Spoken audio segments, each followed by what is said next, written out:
We are here with our father, our biological father, our academic father, the father we have been associated with for the last 50 years. As you can see, he is growing gracefully in the love of God. He looks as handsome as he was in 1973 when we first met him. It is a great pleasure to introduce to you our first principal, you can say the founding principal of Federal Government College Ilorin. This was January 1973. I could have said Pa, but I would rather say Bola Olaniyan, the revered Bola Olaniyan. Good morning, sir. Good morning. Thank you very much. I also have with me here the very first deputy head girl of the school. Deputy head girl 1973. In a way, a mother to us also. We call her senior, but I will take the liberty today to say Ruby Akodia. We have also with us here, not showing on the screen, a dearly beloved mother. Our principal, our daddy, did not run the school alone. He had 100% support from our dear mommy, our dear mother, our guardian to so many of us, not just the girls or the ladies. I said, Daddy, Grandpa was looking handsome. I wish you would see Mommy. She is still a teenager. Thank you, Mommy, for welcoming us here also. So, Senior Ruby, you go first. So, Daddy, we start from the beginning. How did Federal Government College Ilorin come about? Well, thank you very much for introducing me. Really give gratitude to Almighty Father. In fact, this morning I was very excited when, because just 2 days ago, I heard that some students will be coming to conduct this interview. So thank you very much. You asked how did Federal Government College Ilorin start at all? Yes. Let me begin with when I was in Sokoto Federal Government College. I was the vice principal of that college. We heard that General Gawan was coming to visit us. And the then principal of the school called me, a white man, called me and said, your head of state is coming to visit us. Who will be the first head of state to visit that college. Said, could you please get a program ready for him? You know, I don't know your culture. I don't know. So I made up the program, and part of it was to greet General Gawan in his native language, or all our, because we had all the languages there, all the students from all over the country. And General Gawan was from Gangas. His language was Gangas. So the boys and the girls went on the stage and greeted him one by one. We made Gangas the last one. So when General Gawan had, I think, his native language being spoken, he was very excited. And I went up and said, "God, this is wonderful." Looked at the principal. People are doing well. I could hear where I was. So that one was And it was the head of state's turn to speak. And in his speech, the first thing he mentioned was the program. It was very beautiful, and this one that excited him. It was there and then he announced that this federal government college will be built in every state of the federation. It was General Gawan who pronounced it, because before then there were only 3. So things went on, and that night it appeared on the television that each state will have a federal government college. So, but I was vice principal then. And by 1972 or so, I was transferred from Sokoto to Lagos to come and prepare to start his federal government college in Ilorin. So I stayed there for some time, buying parts, all the things that the students will need. And I finally went to the federal government, to the site in Ilorin in 1973 to prepare grounds. The date was fixed. In fact, as soon as the government announced it, they started building some little sheds, what they call temporary sites. The day they announced, I think it was 15th or so of February, I put it on the air that the school would start, that students should come, because we had already interviewed students around the place. And by the 15th of February, I noticed, in fact, the buildings, the carpenters were still putting roof on top of the buildings and so on. I rushed to the headquarters to report this to them, and they said I could postpone it to the 25th of February. So I did. And the children arrived at Federal Government College Ilorin.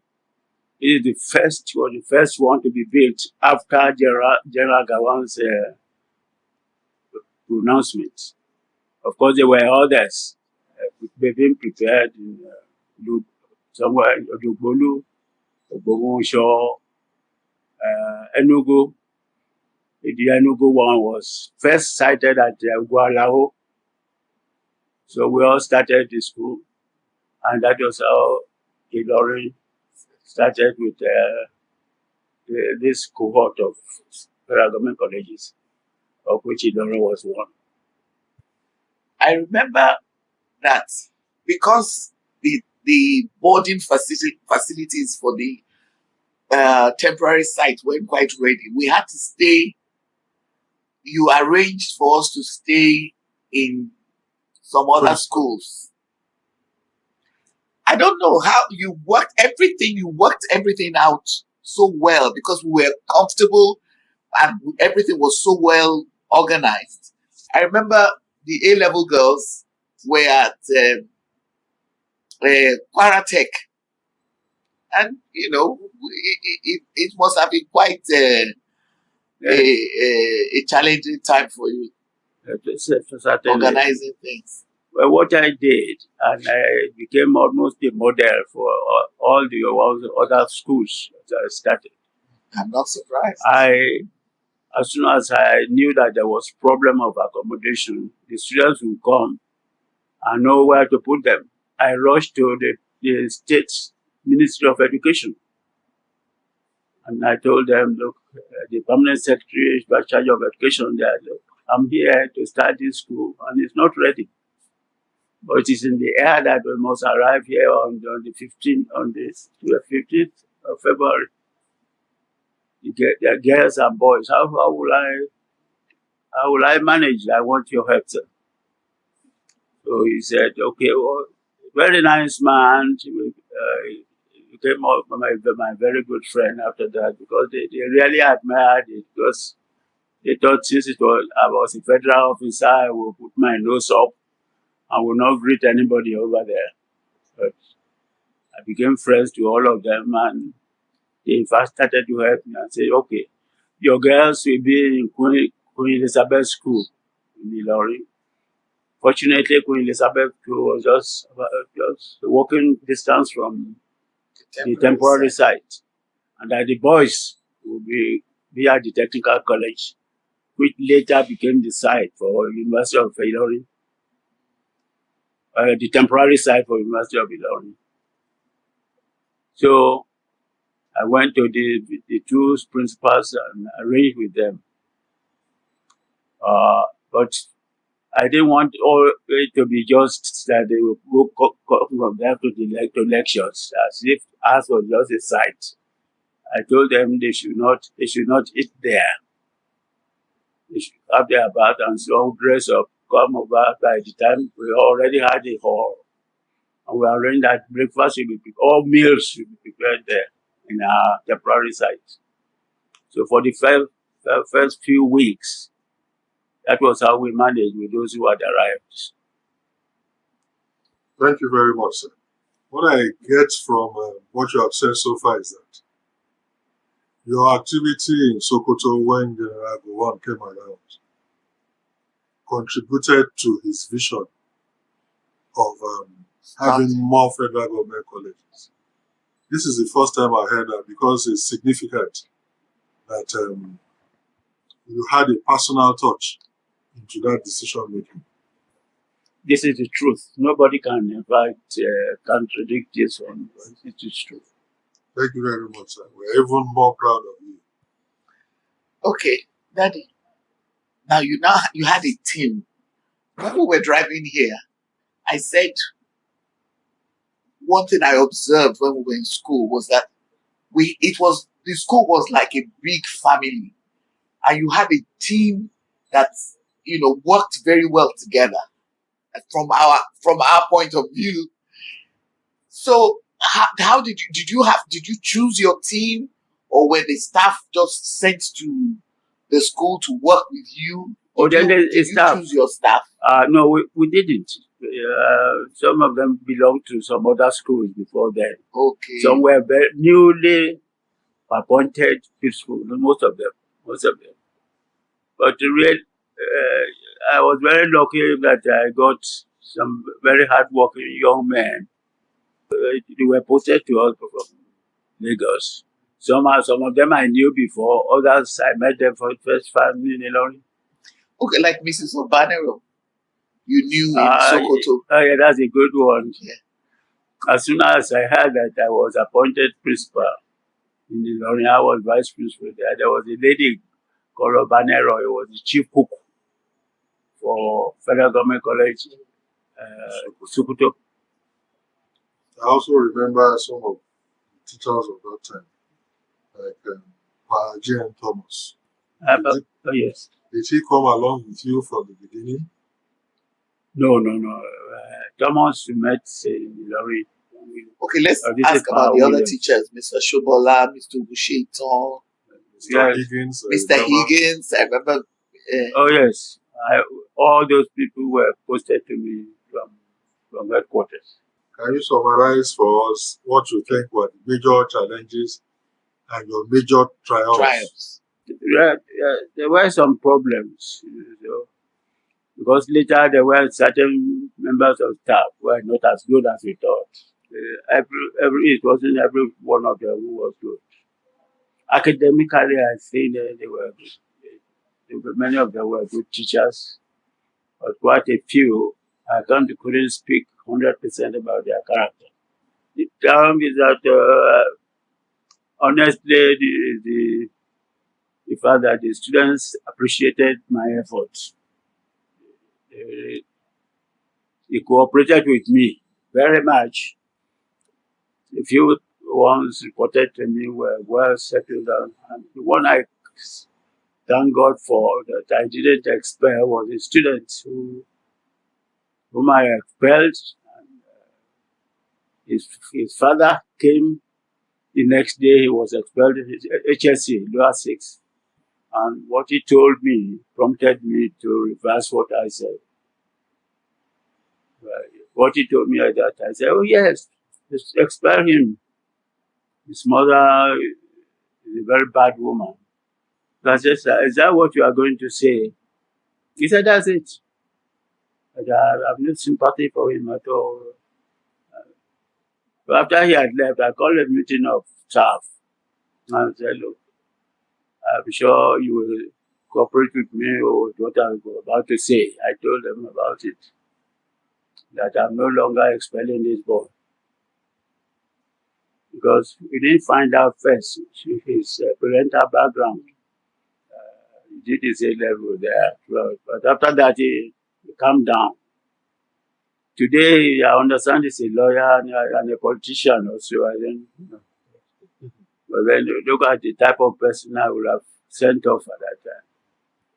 There were challenges of discipline here and there. Uh,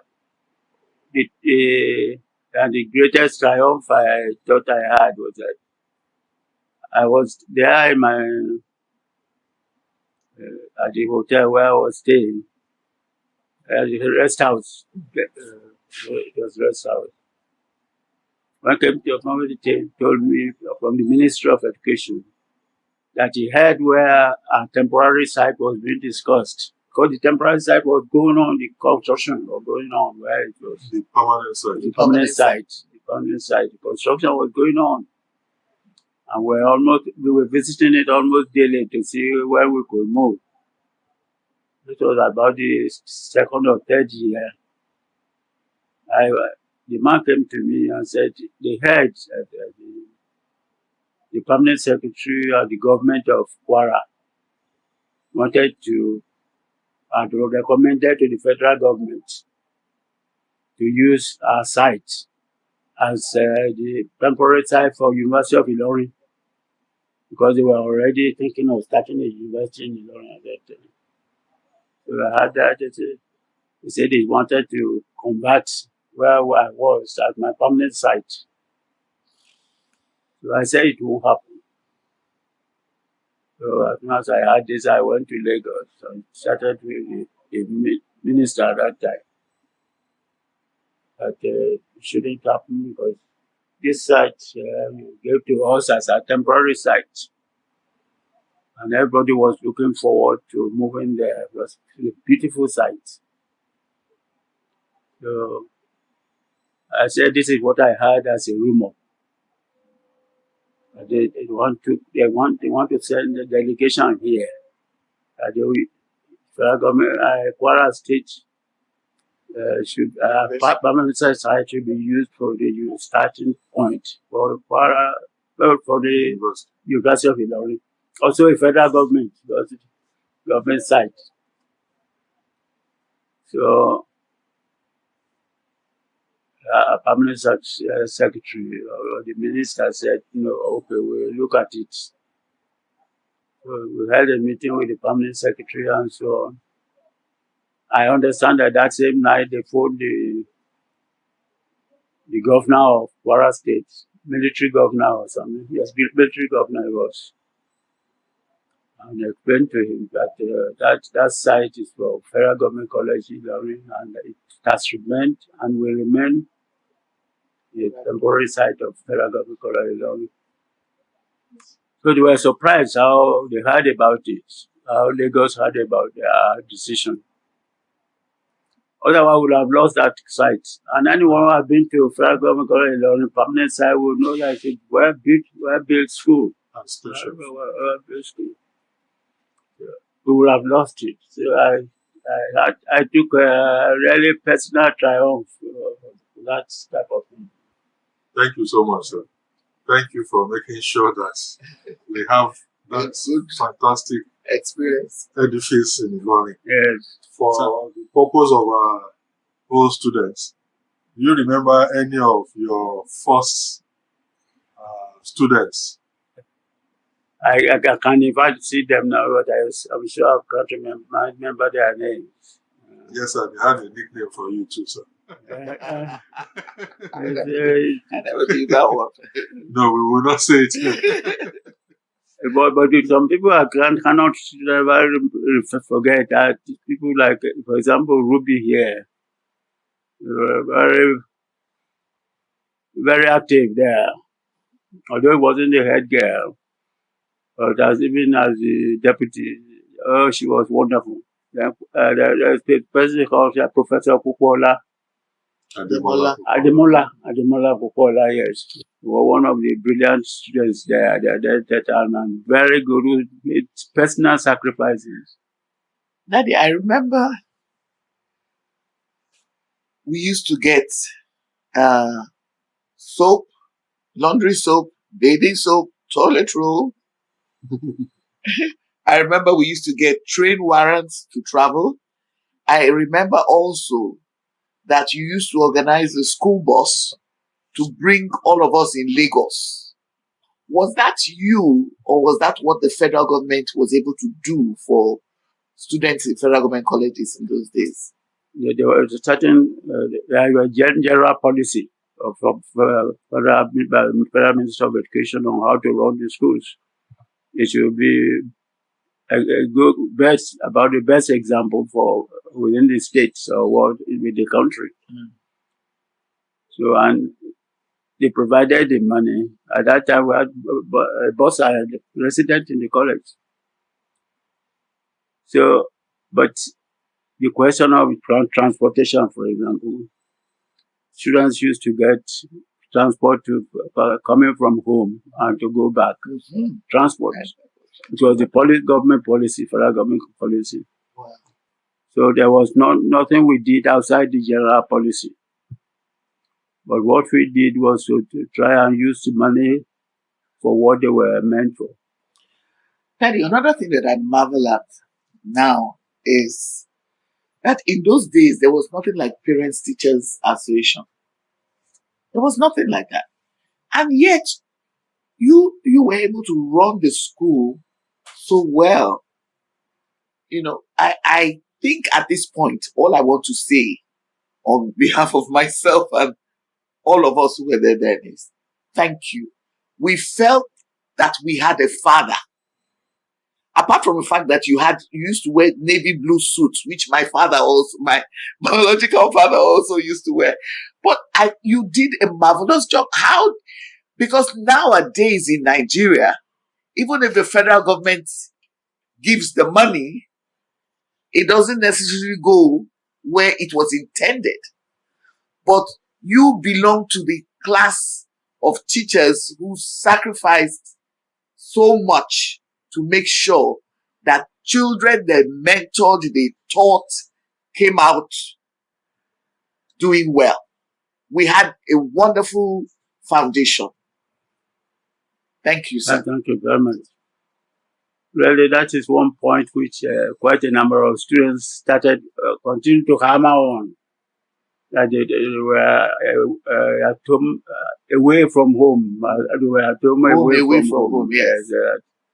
And this I'm grateful for. You see, and anyone who is doing any work, it takes two to tango. You know, I want to your presence here. I would like to thank my wife for the cooperation. Yes. She was very cooperative. She understood what the work I was doing, and she plunged herself into it. Thank you so much, sir. We have heard so much about mommy also from you. We have continuously acknowledged her support in the school.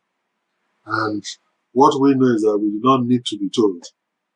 We always saw her all the time. I think it would be a disservice to what we have come to do today if we do not recognize her also in this interview. So, I have the greatest pleasure. This is my reward along with Senior Ruby for coming here today. Yes. The privilege of having to introduce our mommy, Mrs. A.B Olaniyan, who was, if our daddy was principal, this was our female principal. Mrs. A.B Olaniyan, you're welcome. Thank you, ma'am. Thank you. I appreciate this recognition because I was not a member of federal government, but I was there from the birth till the time we left. And for the fact that federal government college has brought up well-lettered, super professionals. And not only that, but the fact that they have love of their alma mater. Because when we meet your people and they talk about the school, it's even higher than the way KC boys talk about their school. The unity, the love, the bond among you is just awesome when we see you or when we hear about you. So I wish you all well as you celebrate your alma mater, and pray that the good Lord will continue to keep all of you, and that you will reach your heights, and your children too you'll be proud of your own children as we are proud of you today. God bless you. Thank you so much, ma. Thank you for taking care of Daddy. Thank God. And we wish you many more years on earth in good health, in Amen. peace. Amen. I want Daddy to give a message to us on the occasion of our 50th anniversary. We don't want to bother too much to ask you to come to Ilorin, but can you give us a message? For our boys, our old boys and old girls, those of substance, should try and convince the government that whatever it needs to bring up the standard of the federal government colleges to what it is today, for what it used to be, that will be greatly appreciated. New federal government colleges, there's nothing to write home about that. About the structure there, the teachers and so on. So national unity should be number one. So ask ourselves whether it is achieving that today. If it's not, why not? So these are things that old students should think about and see what they can do to revert the trend. All students really should play their role. Once again, I want to thank you very much for coming. It's really a pleasure, really a big pleasure. And I feel very excited that after 50 years, I have met some of my students.